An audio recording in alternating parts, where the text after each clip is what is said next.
Hi, I'm Amber, and I'm 13. Has anyone ever betrayed you? I hope not, but I think that you're probably able to imagine how painful it is to know that your parents never wanted to have you. Imagine you open your eyes in the morning after having had another nightmare about monsters torturing you, and can't find anybody from your family at home. You search for them, you call for them, and then you just begin to cry. Because there's no mom, there's no dad to come find you and calm you down. Well, this happened to me when I was 6. I'd gotten really scared. We lived in the poorest neighborhood and in the smallest apartment ever. But when I was left there alone that day, it seemed huge and full of monsters to me. I remember that I cried so hard that I fell back to sleep again. And I kept opening my eyes, noticing that nobody had come and closing them back again. And I had that dream about monsters, and they told me that nobody wanted me, and I felt so depressed. Social services from the child protection offices, or whatever institution, didn't find me until 2 days later. Our neighbors probably heard me sobbing and called them. They took me to an orphanage, and after a few days there, a tall woman came up to me. She said that she was a doctor and that she was going to help me accept the fact that I had to live at the orphanage for a while. No, I don't think that place was bad. I think it was a disaster. I mean, I lived there with a bunch of other different children and not everybody was nice to me. Once, an older girl named Vicky accused me of stealing because she'd found a chocolate bar under my pillow. She said that this bar was given to her by a lady who always came to visit Vicky. But I didn't know that. It was my first week there, and I just happened to find that chocolate bar on the floor and hidden it so I could eat it later. I didn't know that it was anybody else's or that I was not supposed to do it. So I'd gotten punished. However, being punished wasn't new to me. My dad would always find a reason to say that I did something wrong. I won't go into detail. I'll just say that my body was never without any bruises, as far as I remember. My dad wasn't mean, he just had some problems with self-control, as my mom would call it. One day, I saw her crying. She said that my dad had left us, and since he was the only breadwinner, we would soon be out of food and money. He came back in 3 or 4 days, but the days without him were surprisingly peaceful for me. But then, both of them were gone, and I don't know what happened. I mean, I was talking about them every day, but none of the grown-ups in that orphanage knew anything. And about the grown-ups, different people who wanted to adopt a child would come to see us pretty often. They would watch us playing, bring us something tasty, and even talk to some of us. It reminded me of a pet shop when you look at puppies trying to figure out which one would fit with you the most. I didn't want to be a puppy. I was sure that the day would come when my mom and dad would find me and take me home, but they didn't. One day, I accidentally overheard 2 of our teachers talking about my parents. It turned out that the police had found my mom in a rehab center. I couldn't believe my ears. They'd found my mom.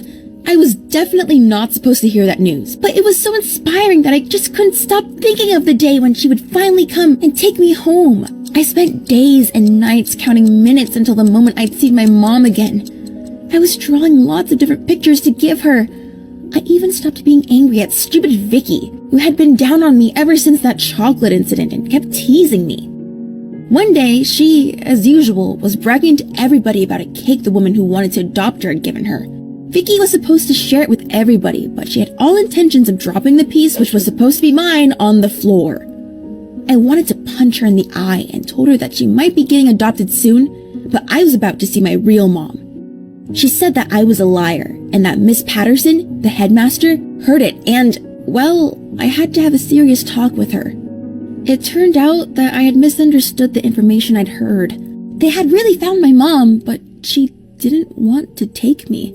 She denied her responsibility as a parent and said that she was ready to sign any papers for any family that would ever want to have me.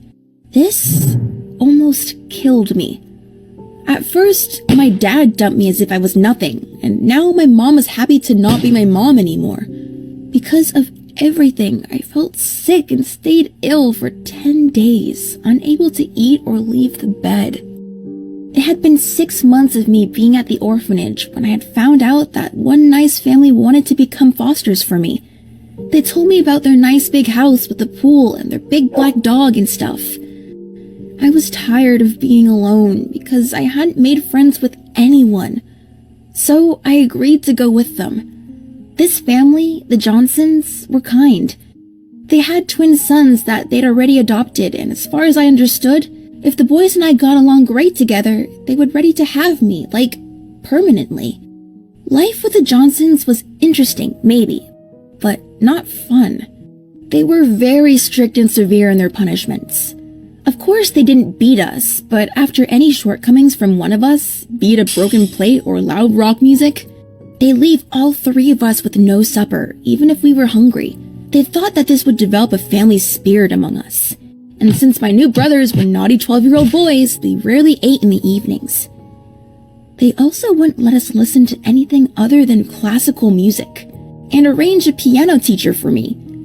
Was it bad? Of course not, you'd say. But this wasn't the family I really wanted, I guess. I lived there for a while when social workers, as usual, came to check and see how I was doing there. But this time, it was different. It turned out that my dad had appeared and wanted to have me back. The Johnsons were devastated because legally he had the right to take me. The next day, they set up a meeting with him to discuss everything, and guess what?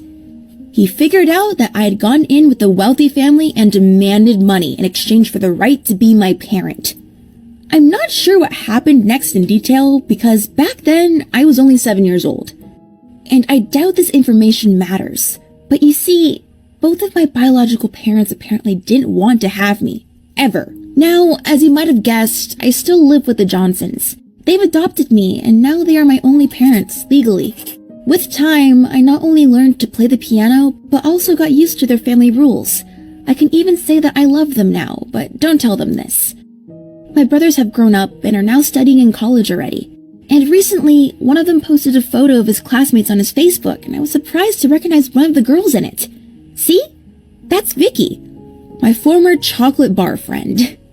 I hope that my story was interesting, or maybe inspiring for any of you, and you are free to share it with others. By the way, don't forget to subscribe to this channel and watch more stories that actually happened.